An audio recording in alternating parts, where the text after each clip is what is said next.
பாஸ்கரனின் அன்பு வணக்கம். மாற்றி யோசி வலைதளத்திற்கு உங்களை வரவேற்பதில் மற்றற்ற மகிழ்ச்சி அடைகிறேன். வித்தியாசமான புதிர் 10 பை இருக்கு.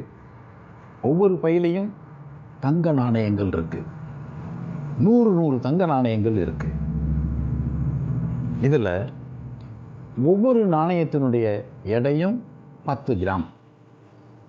ஒரே ஒரு பையில் மட்டும் கள்ள நாணயம் இருக்குது. அதனுடைய வெயிட், அதில் இருக்கக்கூடிய எல்லா நாணயங்களுடைய வெயிட்டும் 9 கிராம். இருந்துட்டு போட்டும் அப்படின்னு நினைக்கலாம். அதை கண்டுபிடிக்கணும். நம்ம என்ன நிபந்தனை அப்படின்னா, ஒரு தராசு இருக்குது. அந்த தராசை ஒரு தடவை மட்டும்தான் பயன்படுத்தலாம் நிற்கிறதுக்கு, எடை போடுறதுக்கு. ஒரு தடவையில் எடை போட்டு எந்த பையில் கள்ள நாணயம் இருக்குது அப்படிங்கிறத நம்ம கண்டுபிடிக்கணும். 10 பை இருக்குது. ஒரு தடவை எடை போட்டு எப்படி கண்டுபிடிக்கிறது அப்படின்னு இருக்கும். வல்லவனுக்கு புல்லும் ஆயுதம்.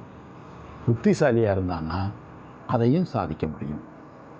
மாற்றி யோசிப்போம். என்ன செய்யணும்? இந்த 10 பையையும் ஒரு வரிசையாக அடுக்கி வச்சுருக்கேன். எதில் நல்ல நாணயம் இருக்குது, எதில் கள்ள நாணயம் இருக்குங்கிறது நமக்கு தெரியாது. ஆனால் எல்லாத்தையும் வரிசையாக அடுக்கி வச்சுருவோம். 1வது பை, 2வது பை, 10வது பை அப்படின்னு அடுக்கி வச்சுருவோம். இப்போ நம்ம என்ன செய்ய போகிறோம்? முதல் பையிலிருந்து ஒரு நாணயத்தை எடுப்போம். 2வது பையிலிருந்து 2 நாணயத்தை எடுப்போம். அப்போ தான் நமக்கு அடையாளம் தெரிய வரும், எதுங்கிறத பிடிக்கலாம். 3வது பையிலிருந்து 3. இப்படியே நம்ம எடுத்துக்கிட்டு போனோம்னா 9வது பையிலிருந்து 9 நாணயங்கள் எடுக்கணும்.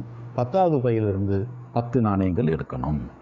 மொத்தம் எத்தனை நாணயங்கள் எடுத்துருக்கோம்? இப்போ 1 கூட்டல் 2 3 அப்படியே வந்ததுன்னா 9 கூட்டல் 10. இவ்வளோதையும் கூட்டினா என்ன வரும் அப்படின்னா ஒரு ஈஸியாக கூட்டி பார்த்துக்கிடலாம். அப்படி இல்லைன்னு சொன்னால் உங்களுக்கு n × n+1/2ங்கிற ஃபார்முலா தெரிஞ்சிருக்கலாம். அதை யூஸ் பண்ணிங்கன்னா இது 10 n+1 11/2. I2 10, I11 55. அப்போ நம்ம கையில் இப்போ மொத்தம் எத்தனை காயின்ஸ் இருக்குது, எத்தனை தங்க நாணயம் இருக்குது அப்படின்னு பார்த்தீங்கன்னா 55 தங்க நாணயங்கள் இருக்குது. இந்த 55 தங்க நாணயத்தை கொண்டு போய் தராசில் வைப்போம், எடையை போடுவோம். எல்லாமே நல்ல நாணயமாக இருந்ததுன்னு சொன்னால் 55 × 10 550 கிராம் வரணும். சரியா? எல்லாமே நல்ல நாணயமாக இருந்ததுன்னா ஒவ்வொரு நாணயத்தினுடைய எடையும் 10 கிராம் இருக்கும். 55 நாணயத்தினுடைய எடை 550 கிராம் இருக்கும். இப்போ 550 கிராம் இருக்குமா? இருக்காது, கொஞ்சம் குறையும்.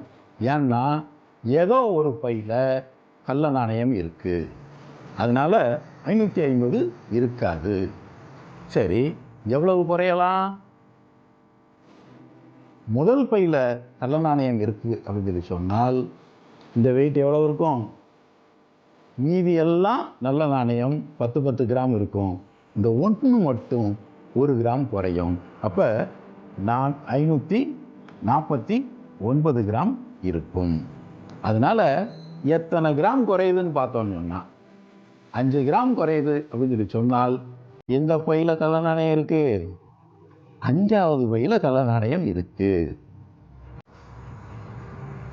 உங்களுக்கு 8 கிராம் குறையுது அப்படின்னு சொல்லி சொன்னால் 8வது பையில் கள்ள நாணயம் இருக்குது அப்படின்னு கண்டுபிடிச்சிடலாம். அதனால் இந்த 550க்கு எவ்வளவு குறையுதோ அத்தனையாவது பையில் தான் கள்ள நாணயம் இருக்குங்கிறத கண்டுபிடிச்சிடலாம். ஒரே ஒரு எடையிலேயே கண்டுபிடிக்க முடியும். மாற்றி யோசிப்போம்.